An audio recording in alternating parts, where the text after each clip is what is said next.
Everyone, it's me, and today let's talk about Ukraine. I'm sorry, 100% grateful for your humility and understanding. Let's go. Oh, DDLC, Doki Doki Literature Club. Hello again. Hi. It's been so long. Did you The miss glitch. me? Because I definitely missed you. I've been watching you, through the screen. Watching you do things. Don't be shy. It's okay. I'm here for you. Just Monica. It's so great we get to spend this time together, just you and me. How did I do? Was it perfect? Now No! we really can be just us. And look, dinner's already served. Hello, Internet! Welcome to Game Theory, the show. Okay. Okay, the more you know, I guess. Hello Internet, welcome to Game Theory. Hi. Wow. Oh, that's part of a balanced YouTube diet. You've got your math, science, history, lore, and cannibalism. That's right, friends, it's the return of Cannibalism Crossover Weekend. Because nothing says brand safe online content quite like discussing proper nutrition. We're trapped in a situation where the only food source is human flesh. Last year around this time, we did a three-way collab with the channels where each one talked about cannibalism in some unique way. And this year, we're bringing it back. Over on Food Theory, we're learning about what clothes you can safely eat before you have to resort to nibbling a knee. And over on Film Theory, well, okay, it's just a two-way crossover between Game Theory and Food Theory. The timing of the cannibalism episode didn't work out over on Film Theory, and I really wanted to talk about the back rooms, okay? I just couldn't resist that sweet, sweet lore. Anyway, that Food Theory about eating clothes was largely inspired by the game we're talking about today, Cooking Companions, a visual novel-style game produced by Dear Dream Studios, a team that's Hi dear Dream Studios. saw Doki Doki Literature Club and said, hold my carving knife. I don't know what it is about these games that keeps drawing me in. I mean, maybe it's the fun characters, or the really cute anime art style, or the, that one. It's definitely the scary hidden lore. And Yep, you were having a nightmare. boy, does Cooking Companions have lore intrigue for days. On the surface, it appears to be a story of 5 characters trapped in a remote cabin with no supplies, eventually forced to turn on each other in order to survive. Now, that alone would be pretty darn bleak, but bit by bit, we start seeing hints to an even darker backstory. Secret notes in the bathroom, locked doors in the basement, bones under the floorboards, nightmares Why? that suggest the sins of our past, and hints that this same scenario has played out thousands of times before. So who are we really? What horrors have happened inside this cabin? And seriously, why are we being stalked by a team of talking vegetables? I mentioned that one, right? The talking vegetables? No? Yeah, that's the thing too. So I hope you're hungry, because I've got some freshly carved lore all ready to serve up. First, since this game has been criminally underplayed on YouTube, let me catch you up. Like most visual novels, you play as the unseen protagonist, and you start the game in a cabin with your 4 friends: innocent Mariah, eager Anatoly, compassionate Gregor, and Karen, who's a Karen. Last time I was in here, I asked for an almond shape, an almond shape, and I got something else. So if you just do what I ask, that would be great. It appears that you've got Yep. The more you know, I guess. Okay.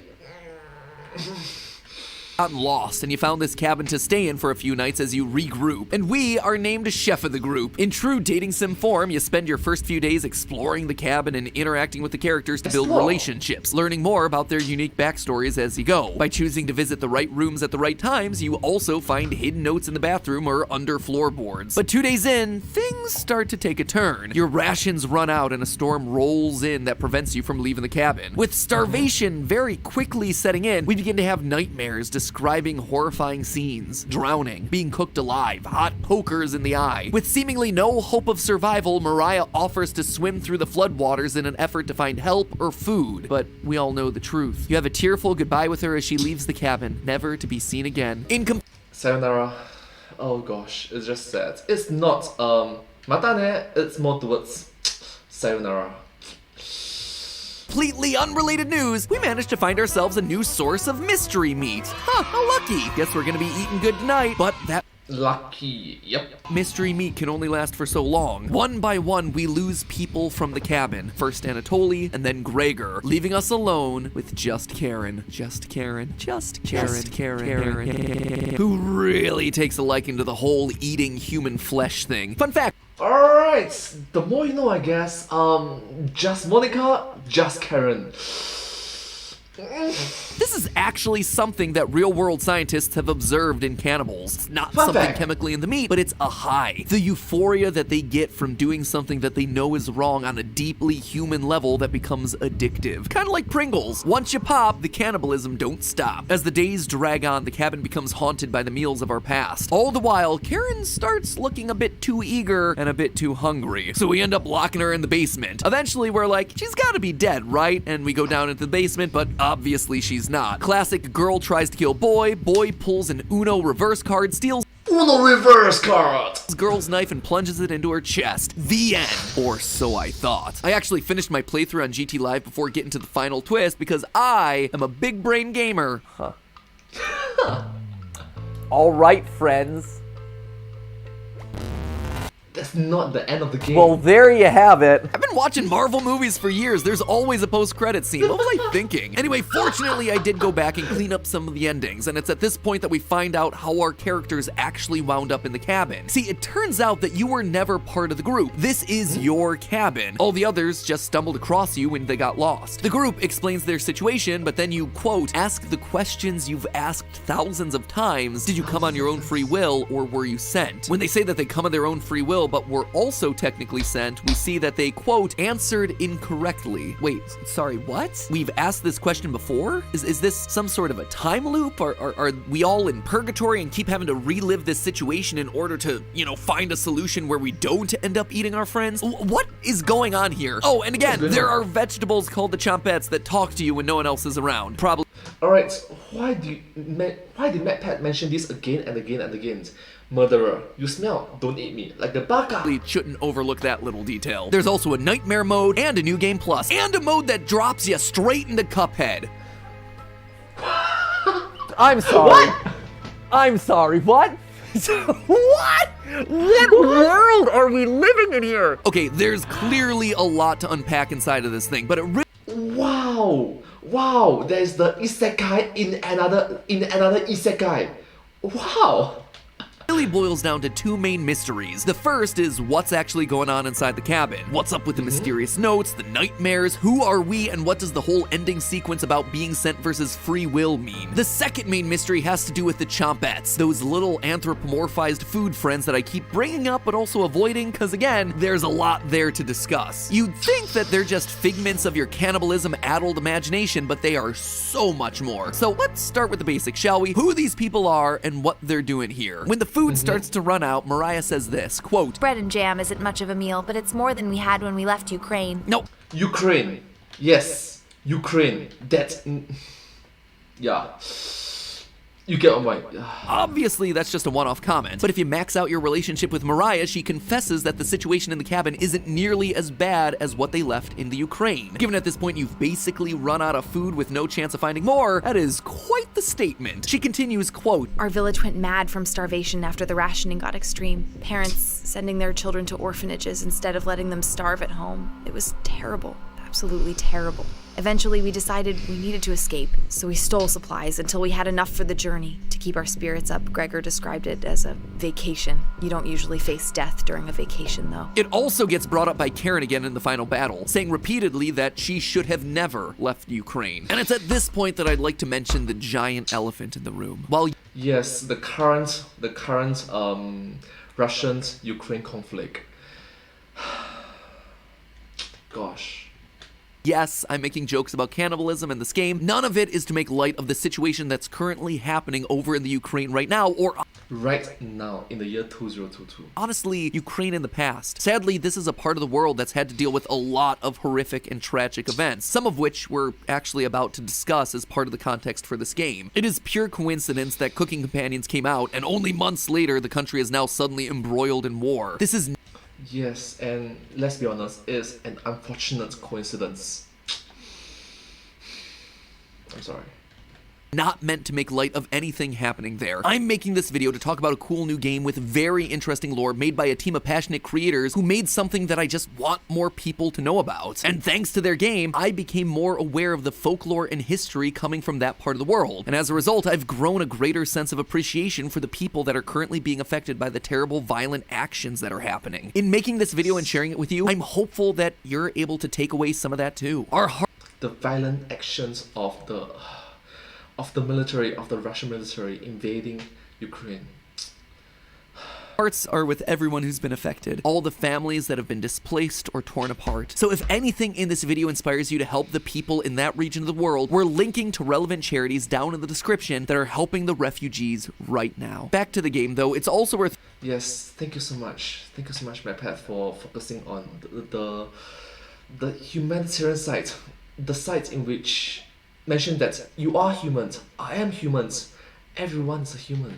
Thank you. Noting that Ukraine isn't the only real-world location mentioned. Like any good indie horror title, there are hidden clues scattered throughout which come in the form of handwritten notes that you can only have access to by exploring the right rooms on the right days and by clicking certain interact options multiple times. It is not easy to find this stuff, but when you A lot of Easter eggs. you do find them, two mention Zakopane, a little Polish town about 186 miles or 300 kilometers from the Ukrainian border. We also get more location hints thanks to the appetizer edition of the game, a standalone cooking companions experience released a few months prior to the main title. In it, you get quizzed by the Chompettes on general trivia, all with hints of that sweet, sweet lore. One of the questions, for instance, asks us where we are, and the correct answer turns out to be the Tatras Mountains, a forested mountain range that sits between Poland and Slovakia. And wouldn't you know it, but just north of the Tatras Mountains is none other than the little town of Zakopane. Combine that with Mariah's comments about needing to escape from Ukraine, and it seems very clear that Mariah, Gregor, Anatoly, and Karen are Ukrainian refugees. But refugees of what? If you follow Anatoly's romance line instead of Mariah's, you end up learning that his dog died when he was 6. This dog apparently meant a lot to his father as it helped him find food during, quote, the war.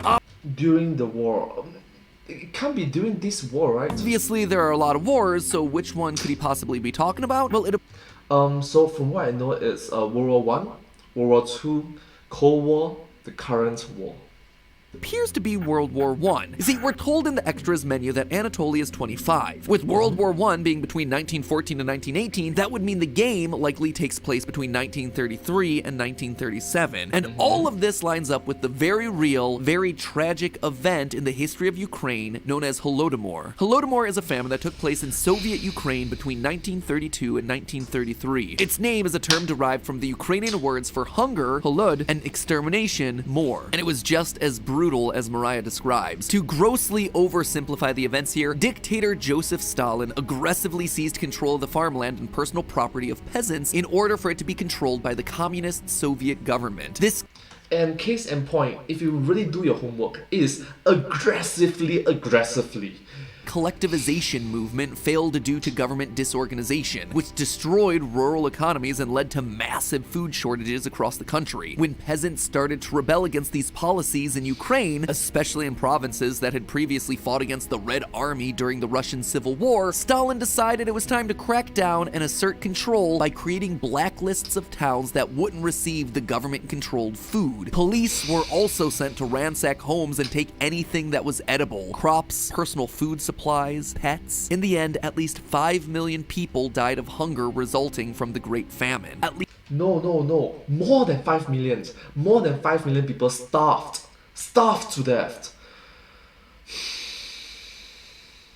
Gosh, it's just an unfortunate thing to happen. At least 3.9 million of which were Ukrainian. And much like our characters in Cooking Companions, the food situation got so bad that people had to resort to cannibalism in order to survive. A doctor wrote in 1933 that she had not yet become a cannibal, but was, quote, "not sure that I shall not be one by the time my letter reaches you. The good people died first. Those who refused to steal or to prostitute themselves died. Those who gave food to others died. Those who refused to eat corpses died. Those who refused to kill their fellow man died. Parents who resisted cannibalism died before their children did," end quote. So it seems like our 4 cabin friends are refugees running away from the Holodomor horrors that are happening over in the Soviet states. But that then leaves the question of, who are we? Well, Who are we? Or in this case, who is the main character that we control? Actually, side note for a bit first, it's just an unfortunate thing to do. Given that this is history, literally nearly 100 years have passed. Nearly 100 years have passed, but still, it's just horrible to see such misfortune happen on a fellow human being.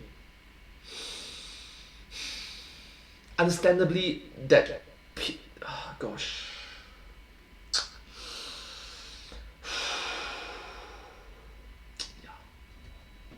Let's just think about what we do know about our character. We're a cannibal that lives in some cabin in the forested mountains of Poland and Slovakia. We also know that we're hideous to look at, if our 4 companions' reaction to us when we first arrive is anything to go by during that twist ending. We also ask this really random, really specific question about free will versus being sent that apparently has itself a right and wrong answer. So I started there with that very specific question and immediately got back information on a supernatural being called the Baba Yaga, a character. Oh my gosh, this is the John Wick reference. I'm sorry, I'm a nerd. From Slavic folklore, so we're in the right part of the world, who lives in a remote cabin, check again, often described as an old hag with a deformed appearance. Again, just like our hideous appearance in the game. She's John Wick. also known to cannibalize the visitors to her home. Ladies and gentlemen, we have ourselves a bingo. And here's the kicker. Baba Yaga is known for asking that specific free will versus scent question. Apparently the correct answer for that is, I am here 75% of my own free will, 65% by compulsion, which, if you do the math, totals up to 140%, so your mathematics a bit fail, I don't know, maybe she needs some math classes in addition to the Chompets teaching her cooking classes. In fact, the more you look at the game, the more we find connecting us back to Baba Yaga. Sometimes her cabin stands on chicken legs, and wouldn't you know it, but we can find a chicken bone in the bedroom underneath the floorboards as a little Easter egg back to that original story. Not only that, but Karen is actually designed to look very similar to another character from Slavic folklore, Vasilisa the Beautiful, a girl that finds Baba Yaga in the woods during her own story. Even our nightmares between days of the game point to stories that involve the Baba Yaga. The second dream we get about being shoved into an oven closely follows the Russian folktale Ivanushka, where a boy refuses to be cooked in Baba Yaga's oven and instead tricks her into showing him how, trapping her in the oven and cooking her alive. So there you have it. We are the Baba Yaga, a cannibal that feasts on those that are lost in the woods. And our So, technically speaking, we are Baba Yaga, we are John Wick. I'm sorry. I'm sorry. I want to bring some laughter, some light to this dark story. latest victims are an unlucky group of refugees running away from a famine in their home country. Except it's still not quite the whole story. In nightmare mode of Cooking Companions, we get this line: you lost more of your humanity. They actually use it multiple times, but if we just lost some of our humanity, that then implies that we had humanity to start off with, right? We're not just some evil supernatural force, we're a human possessed by a supernatural force. And the game seems to back this up. After Mariah leaves the cabin, we have a dream about desecrating a corpse. Then we wake up in a different room than when we fell asleep, having some sort of mystery meat. This happens again when Anatoly leaves the cabin. We dream about putting his glasses aside and cutting him up. Suddenly, we wake up with more meat. The game tells you explicitly on a few occasions that you've been sleepwalking, which the Chompet Potato confirms in more detail. Quote, in the first week with the red-haired woman and the others, where did you sleep? If I can be honest, it was truly horrific to witness. You would routinely collapse in the middle of the hallway, sleepwalking into walls, or worse, going down into the basement. This proves that our non-folklore dreams, the ones where we chop people up, were not only real, but happening while we were asleep. We weren't fully in control of our actions, and something is keeping us alive beyond what's normal. The Chompets do seem to believe that if you're killed, Karen will take over the cabin, implying that the spirit of Baba Yaga can be passed from person to person in that is a very strange game mechanic. order to protect the cabin and the spirits that reside in it. So that just leaves us with one final question. How did we end up with the power of Baba Yaga? If we were potentially going to pass it on to Karen if we lost the final battle, then wouldn't it make sense for us to have gained it from someone before us? Well, fear not, dear theorists, because I'm pretty confident that I know how we got here. And it has everything to do with the most iconic characters from the franchise. Characters that you'll notice I still really haven't mentioned all that much. The vegetables. Today, I'm talking, of course, about the chompettes. More specifically, I think potato is the key putting this whole thing together. He feels like the odd one of the group, not wanting to participate in the other chompettes games. He knows a lot about the caloric needs of the human body, and he gives off some strong murder vibes. Let's just call it a hunch, or maybe the fact that he gives us a secret recipe explicitly called slaughter stew. Could he have been the previous Baba Yaga? The answer to that question is gonna have to wait until part 2. I know, it's frustrating, but the chompettes come with a lot of mysteries that merit a full episode unto themselves. So why don't you chomp on that subscribe button and stab the notification bell to make sure you don't miss that video when it comes out in a few weeks, because Yes, subscribe and ring the notification bell as well. Thanks so much. Ring the notification bell. some meals are just better cooked long and slow. And hey, while you're waiting, click on over to our brand new food theory that was uploaded literally right now, where we talk more about cooking companions. Or, I guess more accurately, how to avoid becoming a cooked companion. Could you instead eat your clothes? The next time you say you'll eat your hat, should you do that? Can you make boot soup? What about Crocs? I hear those things are edible. Link is on screen right now, so if you're hungry for more, that episode should hold you over nicely. And as always, my friends, remember, it's all just a theory. A game theory! Thanks for watching. Well, thank you all so much for watching this video. I hope you find this video very interesting to watch, and it's just food for thought. Literally food for thought. Anyways, thank you all so much for watching this video. Thank you so much for sincerely grateful, appreciative for all your humility, understanding, and just thoughtfulness for one another. Thank you so much for being human. If you do like this video, please remember to like, share, and subscribe to my channel, and comment down below if you have anything to share with us. Down below. Don't forget to follow my channel, and hope to see you all in my next video. But hey, that's just a theory. A game theory. Thanks for watching. Thank you.